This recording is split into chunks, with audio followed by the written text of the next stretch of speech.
Eu a semana passada, assim, preguei sobre o texto de Efésios 4, de 1 a 16. Claro, não preguei de 1 a 16, porque eu fiquei no versículo 6. E quem não abriga também comigo ainda as Escrituras, e eu lembro-me de ter falado sobre a graça da unidade. E nós fomos chamados para viver nesta graça, nesta unidade, que eu lembro-me de ter dito de uma forma muito clara, que qualquer esforço humano para criar uma unidade humana não tem nada a ver com esta unidade. Chama-se ecumenismo. Mas a graça desta unidade, e ela é gloriosa porque ela nasce em Deus, é fundamentada por Deus e ela tem dons de Deus para que nós possamos completar ou ir aperfeiçoando continuamente toda essa obra que está a ser feita nos nossos corações. Ok? Então vamos abrir as Bíblias em Efésios 4, versículo 1 a 16. E eu hoje vou ler do 7 ao 16, que é de onde nós ficámos a semana passada. E diz assim: E a graça foi concedida a cada um de nós, segundo a proporção do dom de Cristo. Por isso diz, quando ele subiu às alturas, levou cativo o cativeiro e concedeu dons aos homens. Ora, que quer dizer subiu, senão que também havia descido até às regiões inferiores da terra. Aquele que desceu é também o mesmo que subiu acima de todos os céus para encher todas as coisas. E ele mesmo concedeu uns para apóstolos, outros para profetas, outros para evangelistas e outros para pastores e mestres, com vistas ao aperfeiçoamento dos santos para o desempenho do seu serviço, para a edificação do corpo de Cristo, até que todos cheguemos à unidade da fé e do pleno conhecimento do Filho de Deus, à perfeita varonilidade, à medida da estatura da plenitude de Cristo, para que não mais sejamos como meninos, agitados de um lado para o outro e levados ao redor por todo o vento de doutrina, pela artimanha dos homens, pela astúcia com que induzem ao erro. Mas, seguindo a verdade em amor, cresçamos em tudo naquele que é a cabeça, Cristo, de quem todo o corpo, bem ajustado e consolidado pelo auxílio de toda a junta, segundo a justa cooperação de cada parte, efetua o seu próprio aumento para a edificação de si mesmo em amor. Então até aqui a palavra do Senhor, que nós devemos meditar e pensar o que é que isto nos diz hoje. Primeiro, o que é que quis dizer naquela altura e o que é que quer dizer hoje? Bom, eu já comecei a dizer aquilo que tinha falado na semana passada acerca da graça desta unidade. Então, em primeiro lugar, esta unidade é um lugar onde nós fomos colocados e ela tem um fundamento. Ela tem o fundamento da Trindade. É em Deus Pai, Deus Filho e Deus Espírito. E é isso que está lá no versículo 2. E a realidade é que depois ela tem uma reflexão. Ela é refletida numa atitude e em algumas condições que nós vamos, não é fornecendo, é refletindo. Nós vamos refletindo a humildade que existia em Cristo. Nós vamos refletindo a mansidão com que Cristo agiu. Nós vamos refletindo aquele suporte em amor que Jesus também suportou. E isso é um reflexo que vai existindo pela igreja. Então a unidade tem um reflexo. Não tem que ver com o nosso esforço humano. Tem que ver com o fruto produzido por Cristo, pela mentalidade de Cristo, pelo dom de Cristo em nós, que tem um reflexo. Então tudo isto tem a sua graça, tem um fundamento, e nós vamos começar aqui a chegar aos dons da unidade, que são dons, capacidades, que Deus deu à igreja para que ela preserve essa unidade, para que ela desenvolva essa unidade, para que ela viva nessa e essa unidade. Vamos lá ver então quais são. Nós vemos isto nos versículos 7 a 11. E diz assim no versículo 7: E a graça foi concedida a cada um de nós segundo a proporção do dom de Cristo. Ouça, em primeiro lugar, aquilo que Paulo já está a dizer é que todo aquele que está em Cristo recebe dom na medida da graça de Cristo, na medida do dom de Cristo. Se nós formos ver por outros textos, nós podemos entender aqui uma diversidade. Mas já vamos lá chegar. Antes da diversidade, queremos entender que todos os que estão em Cristo têm dom, que vai servir para um propósito. Já vamos lá chegar a seguir. Porque na graça, ela é dada um dom. E na graça de Cristo é dado o dom de quem? De Cristo. Porque nós vamos refletir quem? Cristo. Nós temos que perceber isto bem no início do texto. Porque nós começamos depois a afunilar para pessoas. E a tendência da igreja, quando chegamos às pessoas, começamos a tentar identificar apóstolos, evangelistas, profetas, pastores e ensinadores ou mestres. E depois afunilamos todo o serviço da igreja a essas pessoas. Como nunca temos a facilidade de encontrar alguém a não ser pastores, afunilamos todo o serviço e toda a responsabilidade em pastores, retirando assim toda a responsabilidade do serviço da igreja à própria igreja. Então a primeira condição que Paulo fala sobre esta unidade, que deve ser preservada pela igreja, está em toda a igreja. Ainda assim, vamos lá ver se a gente entende isto desta forma. Deus, quando dá um líder à igreja, não é para que ele seja o one-man show. Ou seja, que todas as coisas são feitas por ele e para ele. Para a glória dele. Que este é o problema de muitas igrejas. Por isso é que nós, de vez em quando, até dizemos assim, é a igreja do fulano tal. Porque ele se evidencia tanto dentro daquele corpo que afoga toda o resto da igreja. A ideia de Deus é que toda a graça de Deus está sobre toda a igreja. Vamos lá dizer assim, a graça, não toda a graça. A graça de Deus, que é infindável, está sobre toda a igreja. Então, toda a igreja recebe da graça e dom de Cristo. Então, aí é uma responsabilidade geral. Agora, há uma diversidade, que é cada um recebe segundo a sua fé, o dom da graça. Que não é igual para todos. E aqui não está a falar do tamanho, da proporção da graça, mas está a falar da identificação desse dom. Por isso é que diz, somos todos um corpo, mas não temos todos os mesmos dons, ou temos? Mas há importância nos dons? Não, há responsabilidades diferentes. E nós, de uma forma natural, damos-lhe, não é a responsabilidade, damos evidências de hierarquias de valor. E como nós somos humanos, e o humano quer sempre ter mais valor, todos nós vamos correr para os dons que sejam mais evidentes, valorizados pela igreja. E corremos o risco sério de perder o entendimento do que é que nós fomos chamados individualmente para ser na igreja. Estamos todos no mesmo sítio, podemos avançar? Então todos recebemos graça e dom. Todos temos uma responsabilidade para com o corpo, neste desenvolver da unidade e neste preservar da unidade pelo vínculo da paz. Ok? Agora, ela é diversa. Ela é diversa. Mas deixe-me dizer aqui no versículo 8, até aqui um pouco à frente. Por isso diz, quando ele subiu às alturas, levou cativo o cativeiro e concedeu dons aos homens. Sabe, isto é uma referência ao Salmo 68. E se nós fôssemos a ver ao Salmo 68, nós não conseguimos ver a interpretação que Paulo lhe está a dar.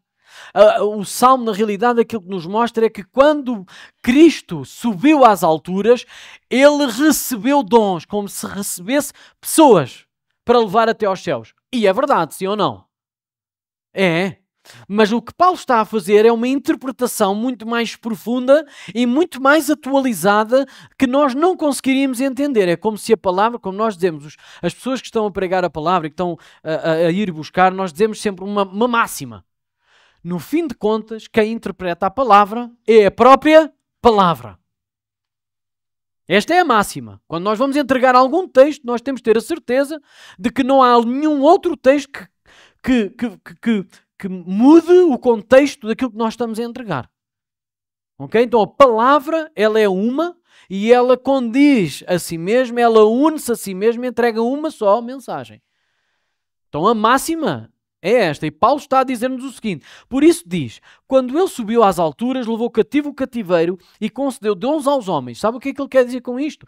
É que quando ele subiu às alturas, levou cativo o cativeiro. Por isso é que ele depois tem a necessidade de explicar o que é que ele está a dizer. Vamos lá um pouco mais à frente. Diz assim, ora, que quer dizer subiu? Quem é que sobe? É aquele que já desceu. E ele foi aonde? Senão também que havia descido às regiões inferiores da terra. Aquele que desceu é também o mesmo que subiu acima de todos os céus. Agora deixe-me explicar o seguinte. Aquilo que Paulo está a ensinar, que corrobora com os outros textos, é que Jesus foi ao Hades buscar as chaves do inferno. Ele foi buscar a autoridade sobre a vida e sobre a morte. E ele tem a autoridade sobre tudo, mas ele não fez apenas isso. Ele retirou o poder a Satanás de reinar sobre as pessoas que lhe pertencem. Então ele levou cativo quem estava em... Então ele foi salvar quem estava preso. E aquilo que Paulo está a dizer é, ele subiu em glória, mas ele antes de subir o que é que ele fez? Ele foi ao máximo, ao inferior das regiões da terra e ele levou cativo aquilo que estava em cativeiro. Quem são? Nós. É o momento em que nós somos retirados das trevas e levados para o reino da luz, onde Jesus está. Por isso é que Paulo no primeiro capítulo diz logo, olha, eu quero vos ensinar como é que vocês vão andar, mas eu preciso de vos ensinar onde é que vocês estão. Vocês estão sentados nos lugares celestiais em Cristo Jesus. Vocês já não estão naquele lugar onde estavam em trevas, aprisionados, amordaçados, completamente maniatados por Satanás. Tudo o que vocês conseguiam fazer era tudo aquilo que lhe agradava a ele e agradava a vocês, porque vocês estavam a viver no pecado. Agora Jesus, quando subiu, levou cativo o cativeiro e é como um espólio, sabem? Aqueles grandes conquistadores, quando eles conquistavam uma cidade, e nós vemos isso no Antigo Testamento. Depois ele levava todos os cativos, acorrentados uns aos outros, a passar por aquela cidade a dizer assim, eles agora pertencem-me. Mas o que é que o Senhor Jesus fez connosco? Pôs-nos assim uma argola no meio do nariz e está-nos a arrastar pelo resto do lugar onde Ele nos conquistou? Não. Ele chamou-nos de amigos. Ele chamou-nos de irmãos. Então nós estamos em passeio com Ele nos lugares mais inóspitos, mais inferiores da terra, a sermos conduzidos pelo Mestre, pelo Cristo glorioso, da igreja que vem atrás dele, que é uma igreja gloriosa, que Ele quer meter como imaculada, sem mancha, com uma boa reputação, que ninguém pode dizer o contrário, porque Ele cravou na sua cruz tudo o que era contrário a essa boa ou essa má ou essa boa reputação. Então a nossa reputação como pecadores foi cravada na cruz e está lá todo o débito que nós tínhamos. E Ele agora leva-nos a passear e nós subimos com Ele. Ele levou cativo o cativeiro. Vejam comigo então, aquele que desceu é também o mesmo que subiu acima de todos os céus para encher todas as coisas. E agora ele diz assim, e ele mesmo concedeu uns para apóstolos, outros para profetas, outros para evangelistas e outros para pastores e mestres. É necessário nós entendermos que antes dele enviar as pessoas para a igreja, para que a igreja desenvolvesse unidade e preservasse essa unidade, ele primeiro levou-nos a todos. Nós estamos em Cristo Jesus nos lugares celestiais. Nós estamos em Cristo Jesus nos lugares celestiais. Nós não pertencemos aqui. Nós pertencemos a Cristo. Ainda que não tenhamos uma argola no nariz e estamos acorrentados uns aos outros. Mas nós estamos acorrentados uns aos outros no Espírito e no vínculo do Espírito Santo de Deus pelo amor e pela graça. Se nós entendêssemos isso, irmãos, nós estamos muito mais unidos todos os dias. Porque nós temos uma responsabilidade uns para com os outros. De nos guiar neste propósito. Então o primeiro aspecto é o onde, em que nós estamos firmados nesta unidade, nesta diversidade. E agora o segundo aspecto é como é que Paulo mostra que nós identificamos os dons uns dos outros. É onde? É através da comunhão, é através do exercício desses dons. Nós não reconhecemos os dons uns dos outros, cada um em sua casa, cada um no seu trabalho, cada um a viver a sua vida. Isso não dá. Então como é que Paulo identifica de uma forma implícita de que a igreja reconhece os dons uns aos outros? Daqueles que Deus deu para que haja esse desenvolver. Eu não terminei o pensamento de há pouco. Quando Deus dá um líder à igreja, não é para que ele se destaque e evidencie de toda a igreja. É porque ele tem um dom de Deus para distribuir sobre todos os outros, para que todos cheguem ao mesmo lugar. Faz sentido? Na nossa mente humana, nós não vivemos assim. Nós destacamos pessoas e queremos que eles sejam evidenciadas de início ao fim. E quanto muito ele dá os subejos. Não é assim em finanças? Na economia? Sim ou não? É ou não é? Vocês veem o Elon Musk a distribuir toda a sua riqueza extraordinária pelos seus funcionários? Não. E eu não estou a falar de comunismo. Eu não estou a falar de comunismo. Mas aquilo que eu estou a falar é que quando nós somos chamados para ser igreja, nós não vamos ser evidenciados com uma posição de líder para nós subjugarmos ou termos os outros sob o nosso controle. Nós estamos a ser chamados para uma posição de doação, para que outros consigam receber aquilo que nós já recebemos. Por isso é que eu digo muitas vezes às pessoas que vão pregar, quando estão no início de pregação, eu digo muitas vezes, tu só entregas aquilo que tu já recebeste. Ninguém dá o que não tem. Ninguém dá o que não tem. E isso é visível. Aquele que dá o que não tem, aquilo soa a zero, a nada. É um vento. Não é assim uma coisa... Não tem sustento.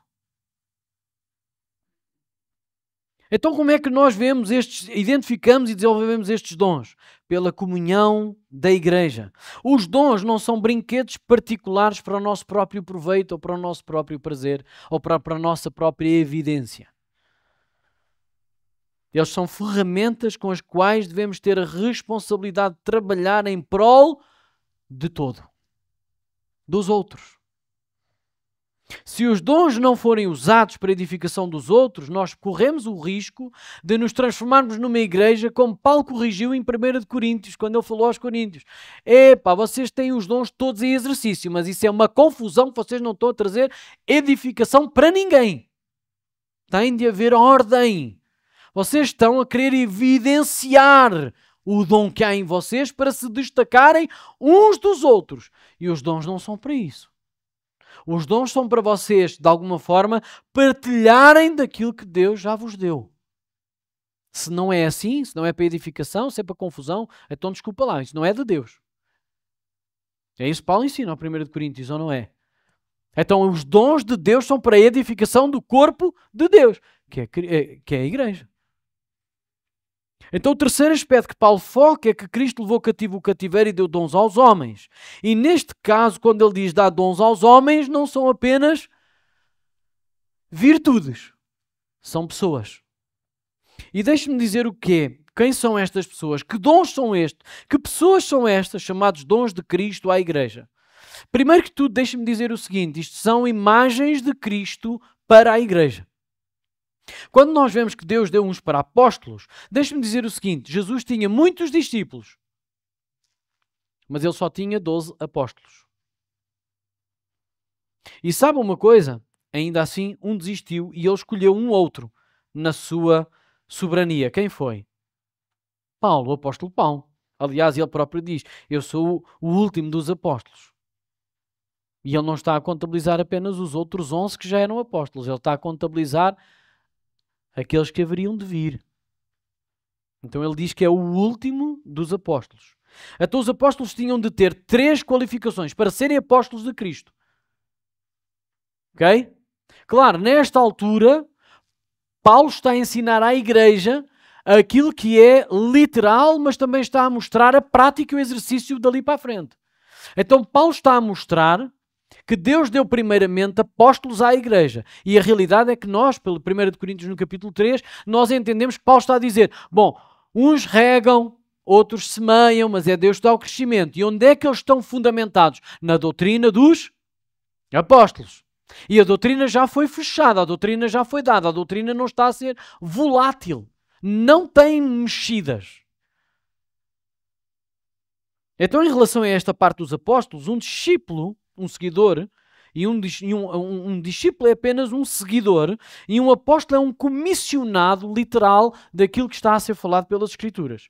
Então, os apóstolos tinham de ter 3 coisas para serem considerados apóstolos de Cristo. Não é apóstolos da igreja, ok? Que é o que nós temos hoje. Missionários.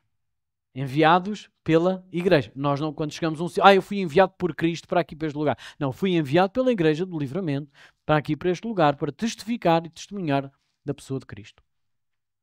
São coisas diferentes. Mas deixem-me dizer o seguinte, haviam 3 condições para uma pessoa ser reconhecida até no 1º século, 2º e 3º século em relação a um ser o apóstolo destes. Então ele tinha que ter 3 qualificações. Primeiro que tudo, conhecer pessoalmente Cristo. E estamos a falar pessoalmente na sua vida terrena. Porque nós todos podemos dizer, mas eu conheço pessoalmente Cristo, eu tenho uma relação pessoal com Ele. Mas não é isso, é conhecer pessoalmente, fisicamente, ter estado com Ele. Segunda declaração, e isto nós poderíamos ver em 1 Coríntios 9, versículo 1 a 2. Mas a segunda qualificação, ser testemunha ocular e titular da sua ressurreição.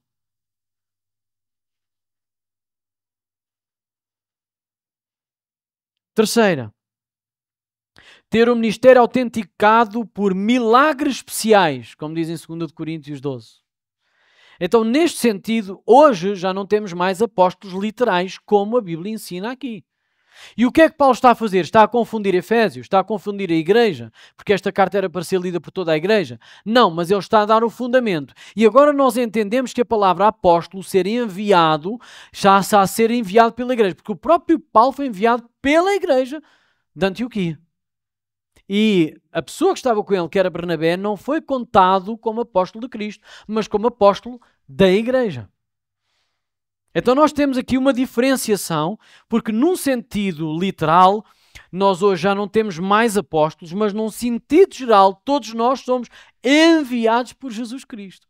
Porque quando ele diz assim, é-me dado toda a autoridade nos céus e na terra, certo? E agora ele diz o quê? Agora vão e façam discípulos por todos os lugares. Discípulos de quem? De Cristo. Então nós estamos na realidade a ser enviados para uma comissão que Cristo nos enviou de uma forma generalizada, mas nós não somos contabilizados ou identificados como apóstolos de Cristo. Porquê? Porque apóstolo de Cristo tinha uma identidade muito peculiar, que era pregar a verdade e testificar do que era a verdade pregada acerca de Deus, o que era o Evangelho. Fechar as Escrituras. E elas já estão fechadas. Agora a realidade vem por causa do outro verbo não, outra identidade, que é profeta. E deixe-me dizer assim, no versículo 11 está lá escrito, então os profetas não eram apenas pessoas que previam o futuro, ok? Mas sobretudo aqueles que proclamavam a palavra de Deus, que naquela altura estava a ser escrita, registada, falada por toda a igreja que existia. E esses registros foram tomando o seu próprio lugar e foi definida qual era o cânon, ou seja, foi definido qual era o cânon, no conjunto dos escritos que continham e falavam e eram a palavra de Deus. Ok? Eram e são a palavra de Deus. Então nada mais pode ser acrescentado e nada pode ser retirado. Então hoje, na linha literal de profeta, que é aqueles que não só pregam e revelam a palavra de Deus, nós podemos dizer que não existem mais. Da forma literal, como Paulo está a mostrar. No entanto, de uma forma generalizada, todas as pessoas que proclamam a palavra de Deus com esta ousadia, com esta veracidade, são os tais chamados como profetas de Deus. Agora, isto não é um título.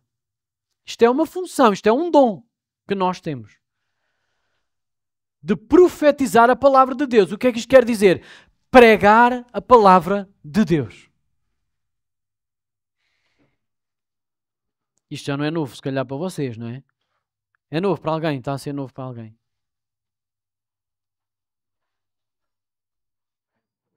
Se fosse há alguns anos atrás, se calhar era, porque nós chamávamos profetas para vir ao meio da igreja para dizer coisas novas. Quão distantes nós andávamos daquilo que é a realidade que a Bíblia nos indica e nos fala. Porque o dom de profecia hoje, que nós podemos autenticar e identificar, é tudo aquilo que sai da boca de alguém que está testificado e corroborado com a palavra de Deus. Porque fora isso pode ser uma palavra de conhecimento, que a Bíblia também fala. Pode ser um discernimento daquilo que a pessoa está a viver, porque Deus dá naquele momento. Mas não há uma pessoa identificada que se destaque no meio da igreja, e estou a falar de um corpo particular e generalizado também, e que nós digamos, o tal fulano tem o dom tal. Porque Deus usa quem quer, quando quer, para o que Ele quer. Então Deus pode dizer-me na minha vida alguma coisa que o Nuno esteja a fazer e que ele saiba, só ele sabe, Deus poder-me mostrar alguma coisa na vida para que eu possa edificar a vida do Nuno. E o Nuno estar em combate com alguma coisa entre carne e espírito e estar ali em luta e ele precisar que Deus chegue ao pé dele através de quem? De alguém que tem uma palavra de discernimento. E chega ao pé do Nuno e diz assim, olha, eu não sei se isto vem de Deus ou não, mas olha, eu tenho esta sensação, esta ideia clara que tu estás a ter este problema. Isto é da minha cabeça ou isto é verdade? Se aquilo tem dado a contender com o Nuno, o que é que vocês acham que aquilo está a acontecer? Ele está a ser alertado pelo próprio Deus e ele está a usar uma ferramenta. Agora, se o Nuno disser, olha, já agora tens um problema, olha, tem um fulano de tal que tem um dom especial, não é assim que funciona. Deus usa quem quer, quando quer e como quer para aquilo que Ele tem de propósito. E Ele pode realmente dar-nos um discernimento especial, num momento especial, para tocar alguém especial para Ele. Não nos podemos apropriar disso para ter proveitos próprios. E nem nos destacarmos de uma forma individual do corpo. Na realidade, Paulo chama a atenção disto aos coríntios e dá-lhes uma coça daquelas. Diz, olha, é melhor vocês calarem-se e não terem nada disso no meio do culto. Porque Deus não é um Deus de confusão. Deus pretende edificar o corpo. Então que se faça tudo para edificação. E nada para confusão ou destaque ou evidência individual de um de vocês. O dom de evangelista. Os evangelistas eram os missionários itinerantes. Aliás, nós podemos ver isso na vida de Filipe, que no início ele foi destacado para ser um diácono. Ele foi chamado porque ele era cheio do Espírito Santo, cheio de sabedoria e tinha um bom testemunho, porque eram essas condições para servir a igreja. E ele foi servir a igreja, mas no decorrer e desenvolver do ministério, ele tinha um dom de evangelista. Vocês lembram-se de outro qualquer, assim também diácono, que teve um dom de evangelista durante pouco tempo? Ainda há bocado foi orado. O Martin orou sobre o Estevão. Estevão tinha um dom extraordinário não só de evangelista, mas como também de mestre das Escrituras. Porque ele resumiu desde do início até aquele momento, ali num capítulo, vocês podem ler no capítulo 7 de Atos, vocês conseguem entender que o homem sabia mesmo do que estava a falar. E se ele tivesse sido permitido por Deus continuar no seu trajeto, ele tinha edificado a igreja, mas esse não era o propósito de Deus. O propósito de Deus era levá-lo para ele, para junto dele. Nós não entendemos estas coisas. Porque somos egoístas. Qual que é para Deus? Não, próprio é de nós. Mas Deus tomou-o para si. Aliás, ele teve essa visão. Eu vejo o Filho do Homem à destra de Deus em pé. E a cerrar os dentes. E mataram o Estevão, que na realidade nós identificamos como um diácono da igreja. Aquele que se doou. Mas tinha dons extraordinários. Então o dom de evangelista é aquele dom das pessoas que são identificadas, que têm uma facilidade de pregar o evangelho onde quer que eles estejam, e de alguma forma, todos estes sumários são que Deus já deu dons à igreja assim. Sabe o que acontece? É que nós identificamos uma pessoa assim e estamos resolvidos, porque nós não queremos ter a responsabilidade que o fulano de tal tem. Mas querem saber de mais? O que está a acontecer aqui, que nós temos aqui um propósito para o dom de profeta, o dom de evangelista, o dom de pastor e mestre, não é para que eles sejam identificados e crescidos cada vez mais edificados. É para que eles tenham um propósito na parte de Deus, na comunhão com a igreja. É que eles possam aperfeiçoar e capacitar toda. Então o que é que isto quer dizer em termos práticos? Toda a igreja vai beber destas pessoas, dos dons que Deus já deu, porque toda a igreja deve desenvolver os seus mesmos dons. Então o que é que acontece naqueles que são missionários, que estão a ser enviados? E isso é uma coisa geral. Todos nós temos uma missão de fazer discípulos de Cristo. Isso é para quem? É só para os apóstolos? Não, porque Jesus deu-lhe uma nova categoria. Todos vão e façam discípulos. Todos nós temos essa responsabilidade. Só alguns é que têm a responsabilidade de pregar o Evangelho? Não, todos nós devemos ser capacitados dessas pessoas que têm a facilidade de pregar o Evangelho para nós também podermos pregar o Evangelho onde nós estamos a viver a nossa vida. Somos só nós, os pastores, que temos de pastorear e cuidar da igreja? Não, porque a Bíblia diz, cuidem-se uns aos, suportem-se uns aos, amem-se uns aos. Aliás, o uns aos outros existe 16 vezes na Bíblia para toda aquela função que é pastoral. Mas Deus dá a algumas pessoas à igreja para que eles depois possam multiplicar, e isso quer dizer que é capacitar a igreja a desenvolver esses mesmos dons. Amém? E agora nós dizemos assim, então, mas Deus poderia ter dado logo isso tudo à igreja e pronto, estávamos todos capacitados. Mas essa é a questão humana pecaminosa que nós temos. Que é assim que nós resolvemos o início. Mas porquê é que Deus não deixou? Porquê é que Deus não cortou a mão da Eva quando ela ia pegar no fruto? Ou partiu-lhe os dentes todos e ela não conseguia morder aquilo? Porque nós queremos resolver as coisas assim. E Deus quer resolver as coisas de outra forma. Ele quer que nós cresçamos em unidade, desenvolvendo comunhão uns com os outros. Então nós precisamos de todas estas coisas. Então o propósito é crescer na unidade. Os dons por Cristo, ou os dons concedidos por Cristo para a igreja, têm objetivos claros. Aperfeiçoamento dos santos.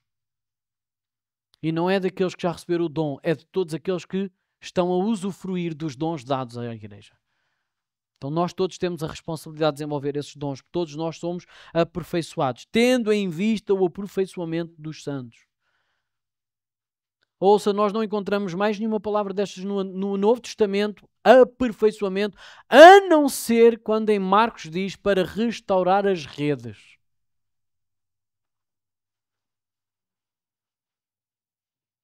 Você já viu à beira do mar, quando os pescadores estão a retirar as redes e elas estão todas emaranhadas e elas precisam de um ajuste e de um não é só de um reajuste, é que eles precisam de consertar as redes. É isso que a Bíblia está a falar. de que estes dons foram dados à igreja para consertar essas mesmas redes. Nós estamos todos desordenados, todos desorientados, e os dons da igreja vão fazer com que a rede esteja pronta para apanhar novos peixes. Sem isso, uma igreja fica infértil. Sem esse aperfeiçoamento do todo, a igreja fica infértil. E quando digo igreja local. Porque Deus não vai parar o seu propósito por causa da desobediência de meia dúzia de pessoas. Agora, também é para o desempenho e continuidade desse mesmo serviço. Versículo 12. Então a obra, ou a função principal que os pastores e mestres devem fazer, e neste caso todos os outros dons da igreja, mas principalmente os pastores e mestres, porque são eles que têm a responsabilidade da igreja local, de ensinar, de nutrir, de alimentar, de guiar, de orientar, de corrigir e de trazer esses dons e aperfeiçoar a igreja para que ela também seja capacitada para desenvolver e multiplicar esses dons e essa ação pela igreja toda. A função principal dos pastores não é fazer a obra. Não é isso que a Bíblia diz lá. Deus deu dons à igreja para que eles façam obra. Não, para que eles aperfeiçoem as pessoas, a igreja, para que a obra seja continuamente feita. Amém? Então estamos todos a ser contactados por Deus, chamados, convocados por Deus a andar segundo esta vocação, esta chamada, de andarmos em unidade. E para andarmos em unidade, nós temos que preservar estes mandamentos, estes conselhos, estas orientações. O GPS está-nos a dizer para onde é que nós temos que ir. Então esta palavra que está a treinar os crentes para fazer a obra, esta palavra é diaconia, serviço. É no serviço que nós desenvolvemos os dons. É no serviço que nós preparamos a obra. É no serviço que a obra está a ser edificada. Então, e essa obra edificada é o quê? A edificação do corpo de Cristo. Porque diz, não tendo só em vista o aperfeiçoamento dos santos, como também diz para a obra do ministério, mas diz para a edificação do corpo de Cristo.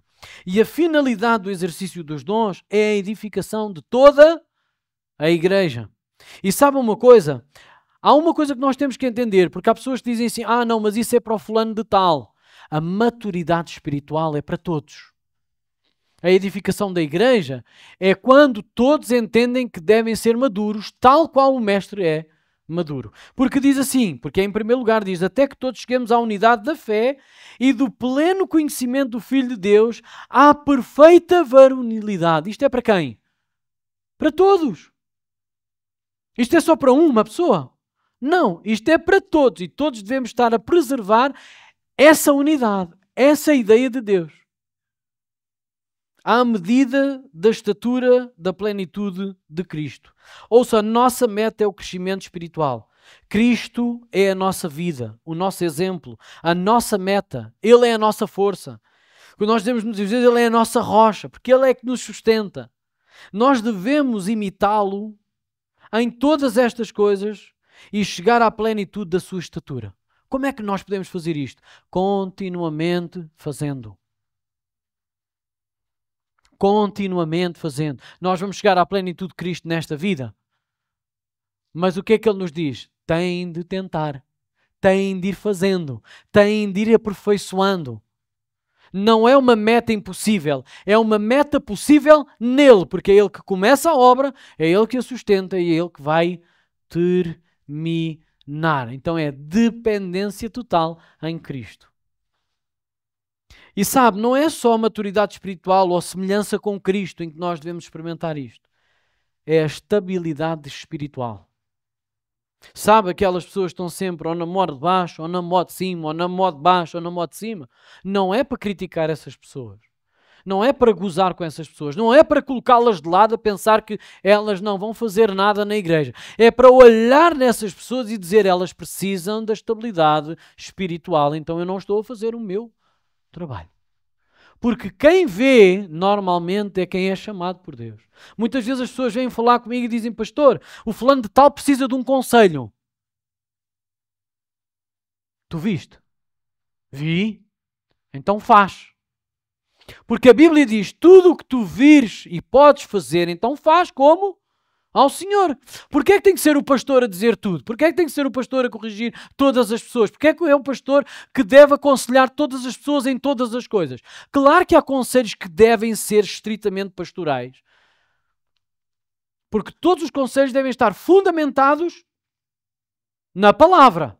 Então as pessoas que não tiverem sabedoria, sim, então deve ser falado com o pastor. E se o pastor disser assim, olha, eu gostava de te ensinar primeiro e depois tu vais passar essa mesma mensagem ao teu irmão. Por que não? Porquê é que não é assim que nós aperfeiçoamos as pessoas? Porquê é que tem que ser aqui, olha, há uma guerra a ser batalhada, veste a armadura, vai. Não pode ser assim. Senão, só um é que cresce. E sabem o que mais? Não foi esse o propósito de Deus. E esse não vai crescer. Porque senão eu vou fazer o contrário que é o propósito de Deus. Se eu fizer isso, eu vou estar a incumprir com o relatório que eu tenho que dar ao Senhor. Eu tenho que lhe dizer, Senhor, tu disseste para eu capacitar o povo, mas eu fiz aquilo que iria capacitar o povo. Entenderam? Quando nós temos que corrigir alguém, se nós não temos sabedoria, peça a quem? Ao pastor?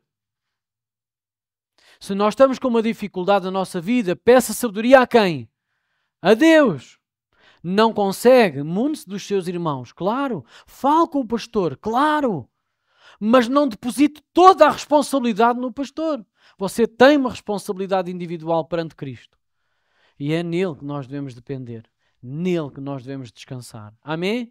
Então, para todas as coisas, o Senhor deu estes dons à igreja, para todas estas coisas, para que nós sejamos aperfeiçoados, para que nós sejamos capazes e para que todos nós cheguemos a essa unidade, a essa maturidade e a essa estabilidade espiritual. Na realidade, nós devemos fazer isto seguindo a verdade em amor. Porque diz assim no versículo 15, mas seguindo a verdade em amor, que chamamos em tudo naquele que é a cabeça de Cristo. Então em quem é que nós dependemos? De Cristo. Para quem é que nós corremos? Para Cristo. Quem é que nós imitamos? É Cristo. Quem é que nós queremos agradar? Cristo. A quem é que Cristo nos envia? Agora já não é a Cristo, é a quem? À igreja. Uns aos outros. E esta é a verdade deste texto, porque esta unidade nasce em Cristo, é sustentada por Cristo e é enviada aos irmãos para que nós enviemos os irmãos todos ao centro, que é Cristo. Amém? Vamos ficar de pé. Vamos orar ao Senhor. Vamos pedir que Ele nos ajude a discernir toda esta mensagem, toda esta aplicação, toda esta prática, porque nós sabemos, não é? Não vale a pena, não é suficiente apenas ouvir, mas nós devemos deixar que isso germine uma prática saudável na nossa vida. Senão, não tem lógica. Ou tem uma lógica humana e não a lógica sobrenatural de Deus. Vamos orar ao Senhor.